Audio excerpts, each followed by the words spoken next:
There he is. Hey, what's up, Toph? Nelly, how you doing, man? Not bad, you? I'm doing good. Sunny day, beautiful day, Yeah. We don't I get wish too we could many say of the those. same. I wish we could say the same. Is my picture clear or no? You're a little dark. I think because you got the light in the background there. Yeah, that's better. Okay. A little bit better? Yeah. How's Chicago life going, man? It things are okay. It's the weather's been brutal, right? So like when you're limited to things you can do and you get I think the record-breaking rain in May over the last some time it's been tough, but getting by. So June What's uh 1st.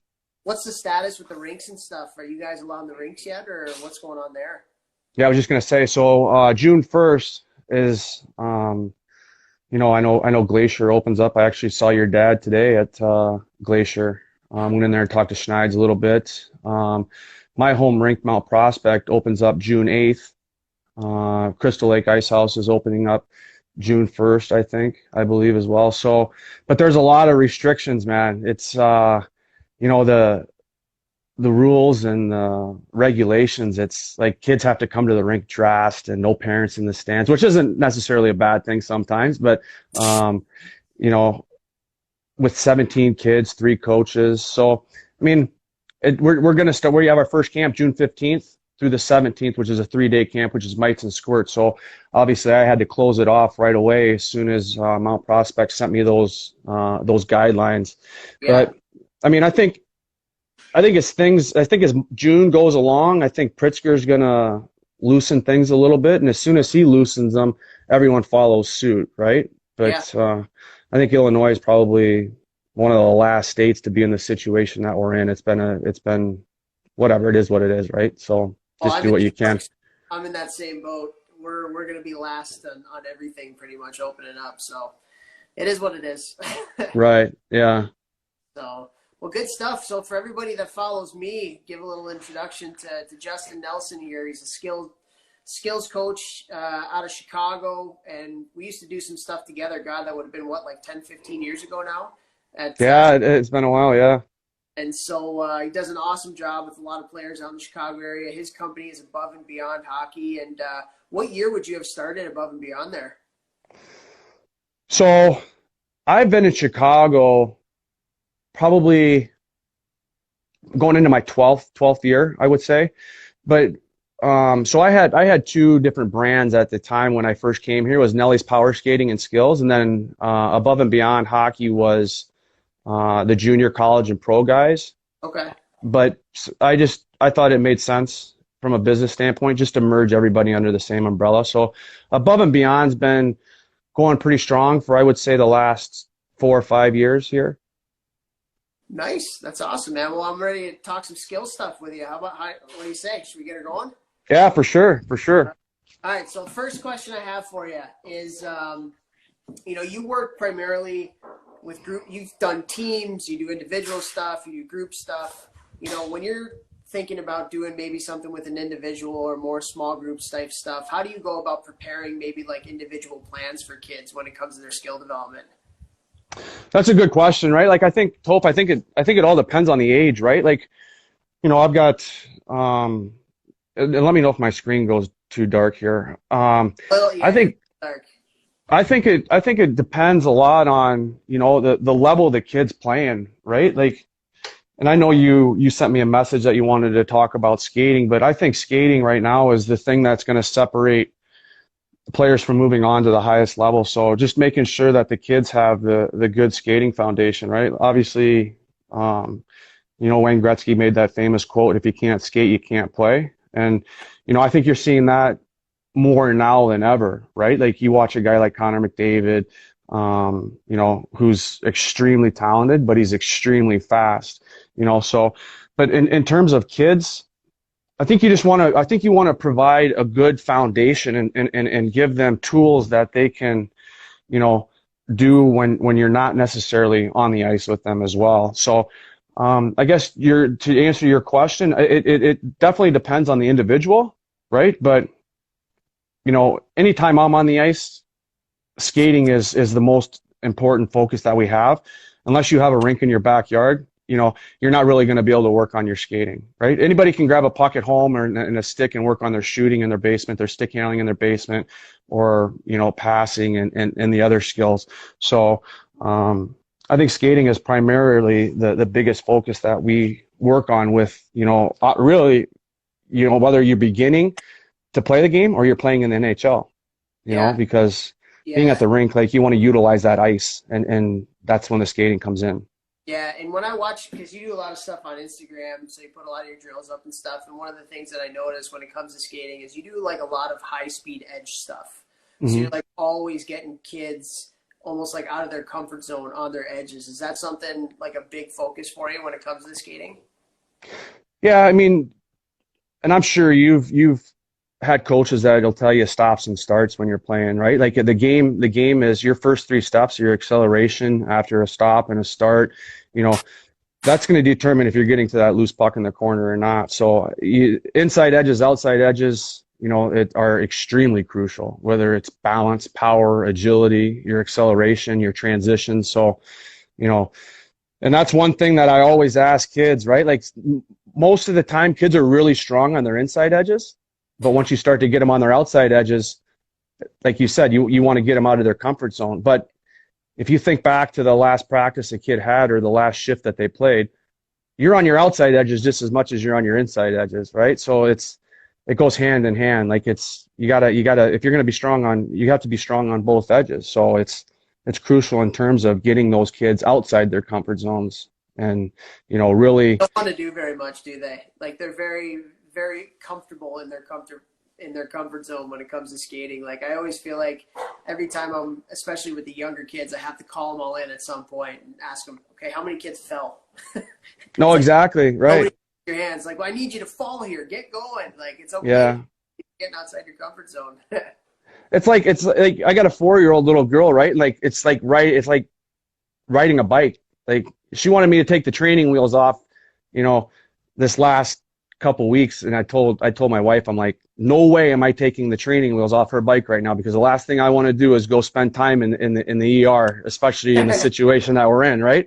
But back to your point, like, when you talk about, getting kids out of their comfort zones, I don't know if they're almost scared that if they fall that, they're going to be made fun of, but it is like, the only way you get better is by trying new things. Like, if you're not able to execute a drill, like, you're going to get half of the kids that are they're just going to do the drill the wrong way just so they can finish the drill. And then you're going to have your other half of the kids that a coach is going to bring them in and they're going to explain, like, on this transition, you need to pivot before you get to the cone, and then after you pivot, you're on your first 3 steps are crossovers, and you're on your toes, and you'll get the other half to really try and work on their balance and their pivots and their transitions from forwards to backwards and stuff like that. But yeah, it definitely depends on the individual, and it definitely depends on the age that you're working with as far as getting them to try new things. Yeah. All right, we got a question here from Stone Resh. They say, what is the best exercise to work on for a defenseman off the ice?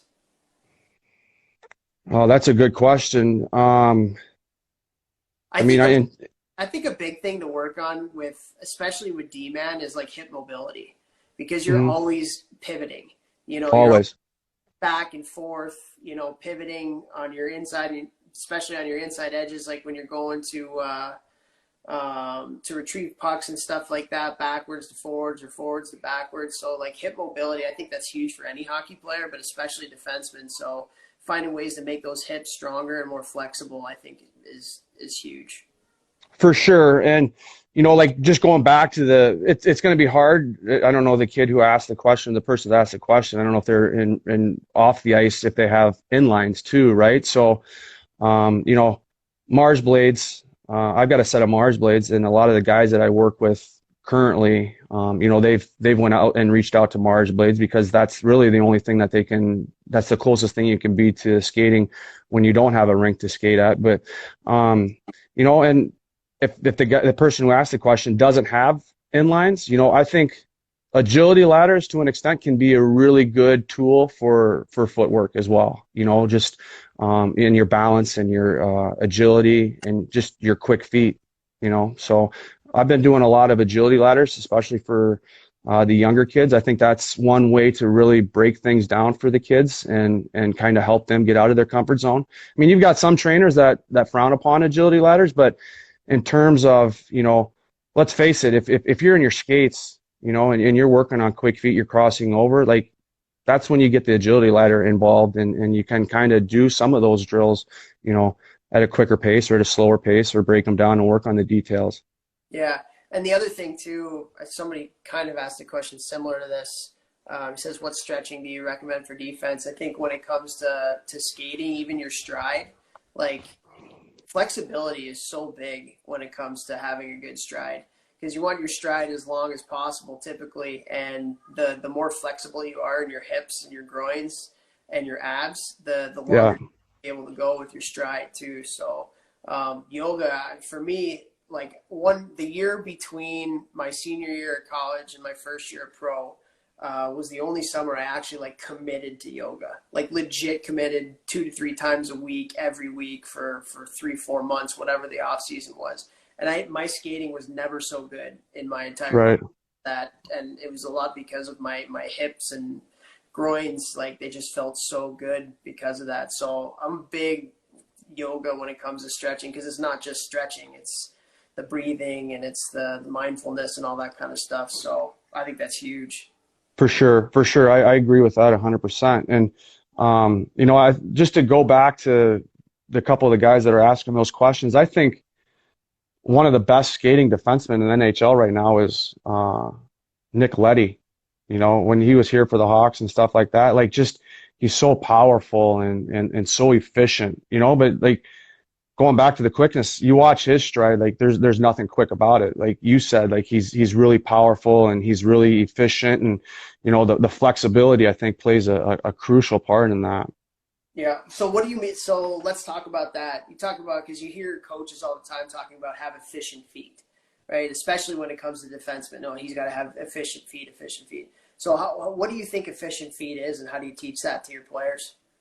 I mean, it's so hard. Like you have to kind of break that down individually, right? Like I've seen some guys that, they could be playing in a Division I college or playing minor league hockey, and you watch their skating and they're moving their feet 1,000 miles a minute, but you show them a video, they're like, where were you going? Like you didn't really get anywhere. You know what I mean? Like, so that's, to answer your question, it's not necessarily about how fast you're moving your feet. Obviously, if you're going to go up and if you're going forwards to backwards and you do your transition, like you've got to get back as quick as you can. So your crossovers have to be quick, right?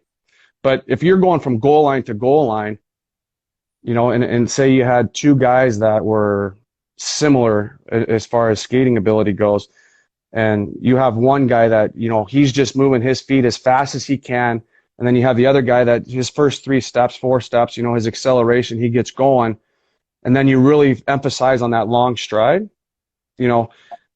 I think that the guy that has the long stride is gonna finish that race first. And I don't know if that makes sense to you, Toph, but you watch some guys, like it's like they're in a sprint. Like you want to get in that sprint right off the bat, but after your sprint's finished, that's when you want to be powerful, and that's when you want to be fluid, for a lot of reasons. Yeah, for sure. We got a question from Tim Turk Hockey here. Oh, beauty. Let's hear it, Turkey. So Turkey says, how do you train balance? So is that something that you talk about with the guys when you train them on the ice and stuff? Yeah, balance. I mean, for sure, balance is important. And then it's like some guys are good with if you're a right-handed shot, or if you throw a baseball with your right hand, like everybody wants to throw that ball with their right. I'm right-handed, right? I write with my right hand. So if I have an opportunity to throw a ball with my hand, obviously I'm going to throw it with my right hand, right? But it's got to be, you have to have the opposite mindset when you're working on your skating, right? Like you can't just be strong on your right foot. If I was going to kick a soccer ball, I'd kick it with my right foot every time, but as skating, you need to build, like, so if a guy's weaker on his left side, that's when you should be spending more time on that left side, that left side extension, that left, pivot, your right and your left, like you have to be pretty equal in terms of power and mobility. And then you really go back to your edges, right? If you're not strong, if you're not strong on your inside edges and outside edges, you're going to have a really tough time maintaining good balance, especially when you're under pressure and you're in the corners and your pressure and bodies are involved. So, and back to Turkey's question, I think the hockey player, getting back in the hockey player position, just making sure you have good knee bend when the opportunity is there, whether you're shooting or passing or you're taking that hit. Like, you need a good foundation, and if you have a good foundation, that balance is a lot easier to maintain. That's a good question, Turkey. Hope you're doing well, man. Well, that's the thing that people don't realize too, is that a lot of times when you're striding, you're on one foot. You're Yes. on the ice for a split second, and then it's 1 foot. So the better your balance is, and like you said, that your knee bend and stuff, the more power you're going to have, and the more stability you're going to have in your stride. So I know like a lot of hockey trainers now are doing a lot of like one-legged stuff off the ice. Ton of one-legged stuff. Even like doing upper body, you're still on one leg because the balance piece of it is so important. I know sometimes we would do stuff even at Cornell. We take out like those, those big football pads where they kind of have like it's. Yes. Yeah. You run through them. Things. Yeah. Yeah, exactly. The ones you run through, like we would do that like in front of the net. Gauntlet. Yeah. So we would do that because, when you're in battles, balance is everything. And you're on like how big is a blade? Like 1 millimeter, 2 millimeters wide? Yeah. And so if you can take a hit, that's like, especially a guy like your size, right? Like, you have the advantage, right? Because you're a little closer to the ice, like versus if you're going into a corner versus a guy like 6'5", 6'6", those guys are easier to knock off balance, right? Because they got a bigger frame. Yeah. So just, like you have that lower center of gravity and the taller guys, that's when you really need to focus, especially if you're doing the dirty work in the corners in the defensive zone or whatever, and you got puck possession, like that balance and that foundation. If you can't fight through that, that's, you can have a tough time. Yeah. Turkey also says, I've seen better hands on a snake. So I don't know if that's towards me or if that's towards you, but I don't know. I don't know about that, Turkey. Hey, listen, Turkey, let's hold off on the jokes, man. Let's hold off on the jokes. Okay, let's see. We have one from Joey. Joey says, let's see here. He says, how much do you value skill blending? So talking about, different things in terms of skating with another skill and using them at the same time and teaching them at the same time. Yeah, that's a good question as far as, like being able, like getting back to your comfort zone, so if like I like to break my drills down and then incorporate the pucks and the passing and, just always showing progression. But anytime you can combine more than one skill, that's when players really have to, really focus on the details and pay attention and do things the right way, right? Like, if I was just to blow the whistle and have you skate straight down the ice, anybody can really do that. That's played hockey for a while and, that has had skill training. Or if I was to have a player just stand there and stick handle, on the ice or off the ice, anybody's going to be able to do that, right? But now if I put you on the wherever situation that I want to put you in and you start on the goal line, now I'm saying, hey, I want you to work on some lateral movement, but I want you to stick handle at the same time. Now, that's when you get the players out of the comfort zone. But at the same time, you're working on a couple different skills too, right? That's more game-like related, So anytime you can work on, your stick handling and skating or stick handling and passing or incorporating all three, and adding a shot at the end, like that's when you're going to notice. I feel that you're going to notice more progression at a quicker rate. Now, if a guy comes to me and says, hey, Nelly, I need to work on strictly skating, then, that's when you really spend the time and you break his stride down, you break his extension down, you break his recovery down.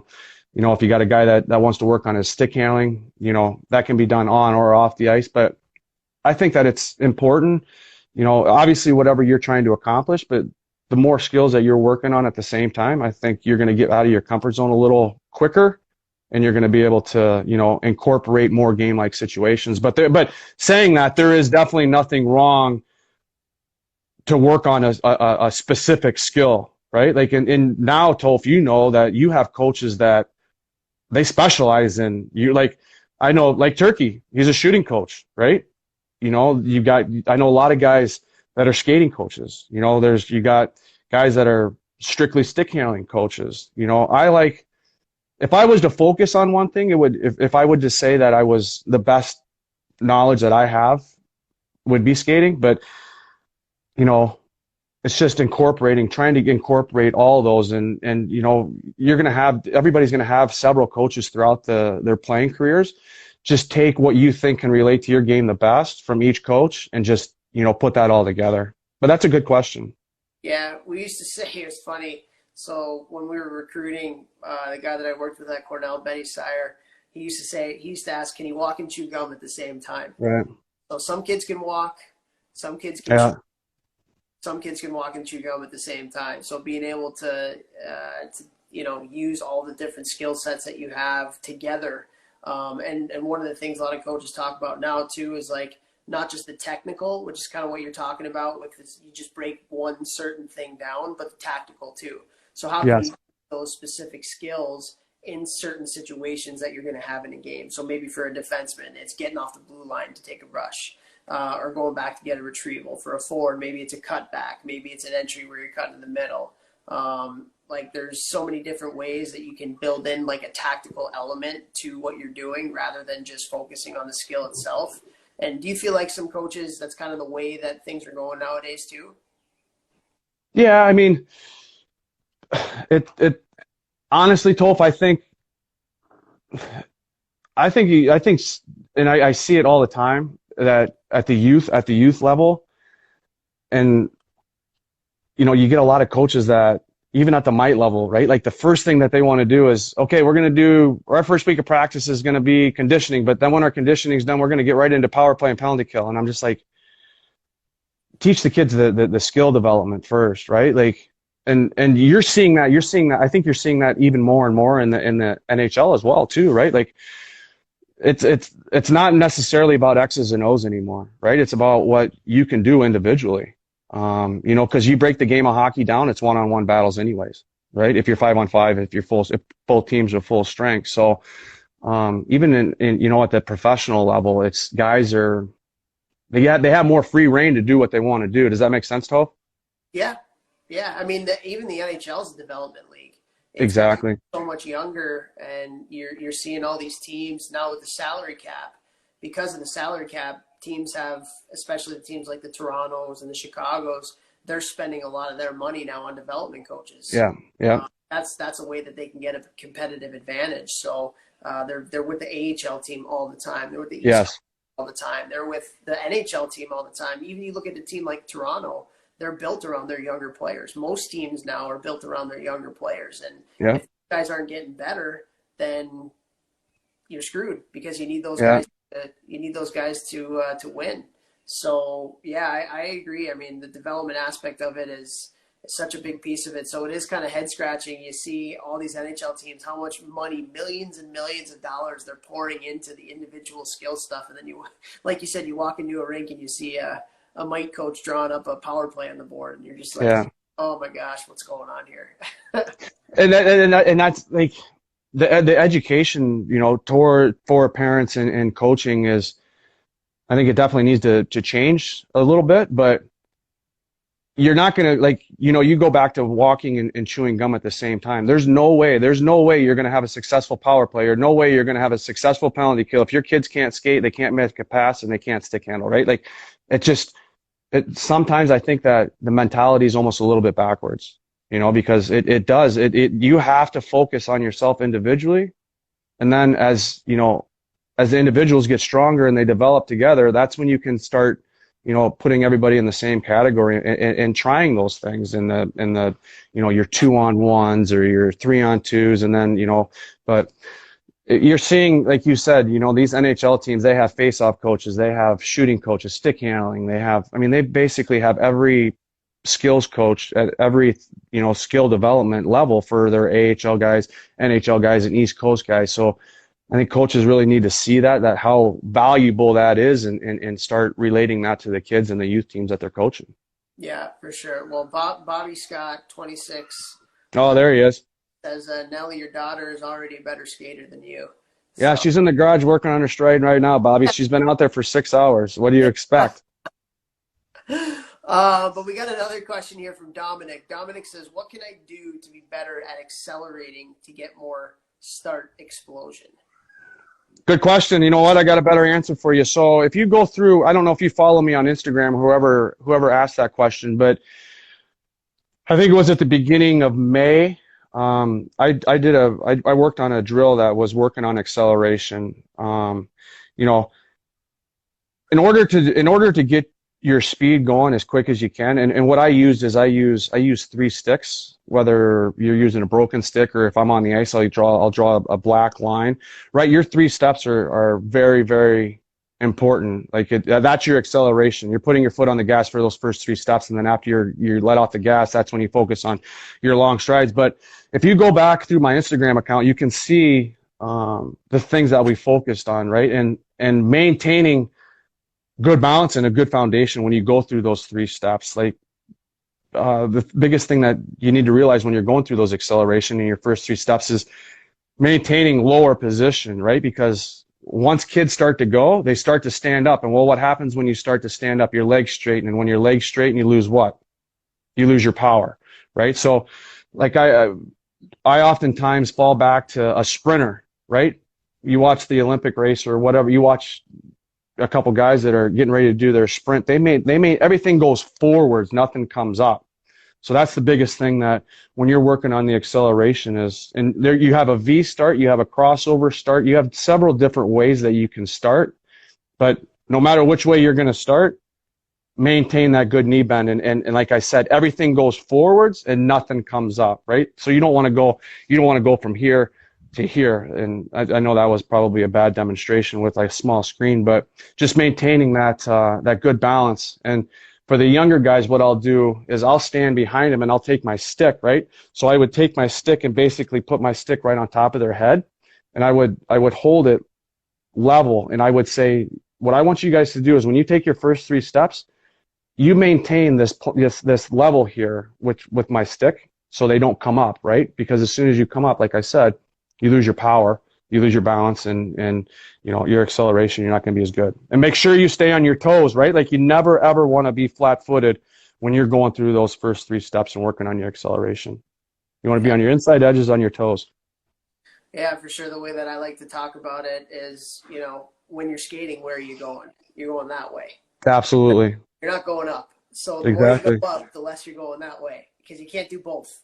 You Yeah, know? no, you're right. That's a great point, Toph. That's exactly it.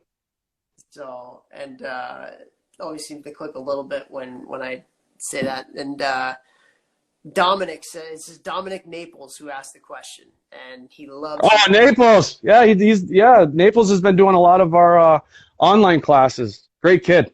Great kid. He's got a nice little setup at his house too. Nice, nice. All right, got a couple more for you. One of the things I wanted to ask you is, you know, been able to work with some players at some higher levels, junior college, pro. Do you feel like they have a different mindset? Like the best players that you work with, somehow do they have like a different mindset when they come on the ice with you than maybe some of the other players? Toph, I love that question, and my answer, and I hope I do this for a living, so I hope it doesn't offend anybody when I say this, but there's a difference between a hockey player and a kid who plays hockey, right? And the thing that separates that, for sure, no question, is the mentality and how they approach the game, right? Like I've been doing this for a long time, and I've been very fortunate to work with some of the best players in the United States, you know, and some of the best players in the world. And you know when you're talking to a hockey player, and you know that from experience, right? Just like when they walk in the rink to when you're talking to them, when you're explaining something to them, like it's just it's hard to explain, but there is, like, it's just the mentality, like it's they want to be the best, and just the routine and their approach. If they're not 5 minutes early, they're late. You know what I mean? Or if they're not prepared, or they're not stretching before practice, or they're not you know, it could be as simple as just taping your stick every time before you go to practice, right? I can't tell you how many times it's just from the mental approach. Just you're ready, you're prepared. Like it's the little things, you know what I mean, that the guys do on a regular basis, day in and day out, that helps them get to the next level. Because you know, there's a lot of people there's a lot of skilled hockey players out there, right? And there's a lot of players that they're on the same level, but you know, it at the end of the day, it comes down to your approach, your personality, how you're dealing with things, and what kind of person you are, right? Like NHL, I think one of the first things that they do is you have to take a personality test. You know what I mean? Like it's just like how they deal with things, how they deal with stress, how they deal with pressure, how they deal with, you know, social media is becoming an issue for some of these guys.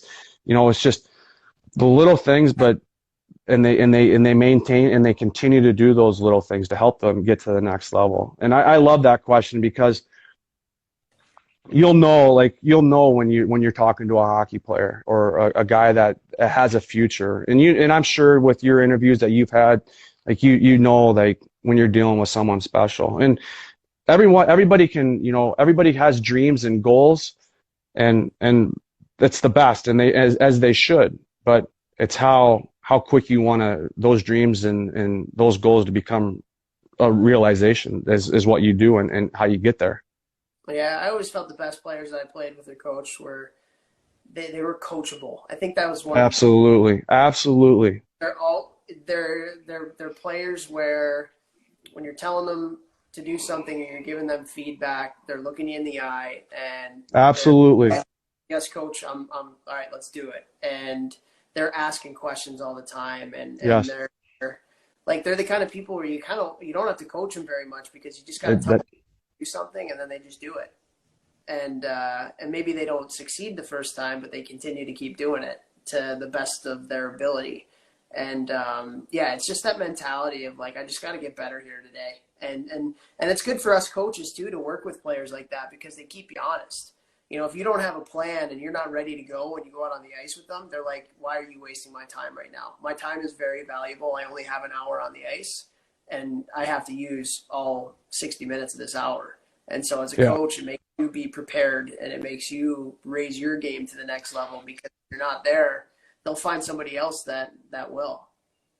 Absolutely. Hey, listen, there's a lot of guys, there's a lot of skills coaches out there, right? And you know, there's a lot of guys that do a nice job, but I think the thing that separates, you know, the skills coaches that, you know, have the good camps and the good clinics are how you are prepared yourself and how you treat your players, right? Like you need to show passion. Like you have to, you know, because you know, you never know what's going on behind closed doors at in someone's house, right? Whether it's a young kid or whether it's a guy that's just signed a $5 million deal in the NHL. Like, so like when kids are at the rink, like, or players or pros, like you can't fool them. You know what I mean? Like it's because they've been for a long time, and they know that if they want to get better, that they have to be working with some of the guys that are the best in the industry, you know? So, like you need to be prepared when you're dealing with, you know, true pros. Like but it's a challenge that I love, you know, like there's not a better feeling than to work with a guy that, you know, started playing in the USHL and then he plays Division I and then he's signing his first contract. So it's fun to take those steps with those guys, but I love it. Absolutely. Well, this has been good stuff, man. And it's a good way to end it here. Bobby Scott says, seriously, Nelly's one of the best skills instructors I've seen. He works with players of all ages. Check out his website. I think he's running clinics at Glacier Ice Arena in Vernon Hills next week. So a little plug there for Glacier from the Pops as well. But yeah, where can everybody find you, man? Like you obviously have an Instagram account, and so why don't you, for the people that follow me that are on here, where can they find your stuff? Yeah, just wanted, I appreciate that, Bobby. That's heartfelt, man. I really do. You know, like I've been in Chicago 15 or 12 years, and your dad and Eric Schneider and Steve Dubinsky, those were the first guys that I met. And, you know, I owe those guys a lot of credit. And, you know, I thank those guys for, you know, really my career got started at Glacier. So I appreciate that, Bobby. I really do. In terms of where you can find me, so I don't do Twitter very often. Um, my Instagram account has really, done well, especially during these last 45 days. As far as, because I started sharing a lot of drills and breakdowns, and, you know, I think kids really appreciated that. But, Instagram is where you're going to find most of my clinics and my camps and drills that you guys can work on. But I do have a website, and I do have a Facebook page as well. But typically, I think Instagram is where most kids find the drills and the videos and stuff like that. And then Facebook, I do a lot of promotions for my camps and clinics where the parents will see. And then, you got LinkedIn, which is more professional. So I'm all over social media. The only thing I really don't do is Twitter. That's where I am mostly. So, well, good stuff. Great catching up with you, and best of luck here in quarantine. Make sure you give your daughter a rest there. She's been in the garage for the last 6 hours working on. No, I was kidding. I was kidding. It's yeah. Anytime she can put the skates on, though, she wants to put them on. But if she doesn't, she's not forced to by any means. I can promise you that. Yeah, yeah. You got a couple of young ones coming up too, Toe. Yeah. 3 years old and 9 months old. So. They're coming right up, so we'll see. One of them likes the shinny hockey in the basement, and the other one doesn't do a whole heck of a lot right now, but we'll see how that goes. But thanks, Nelly. Appreciate it, man. Good catching up. Anytime. Appreciate you, Toph. All the best. All right. Take care, man. See ya. Bye.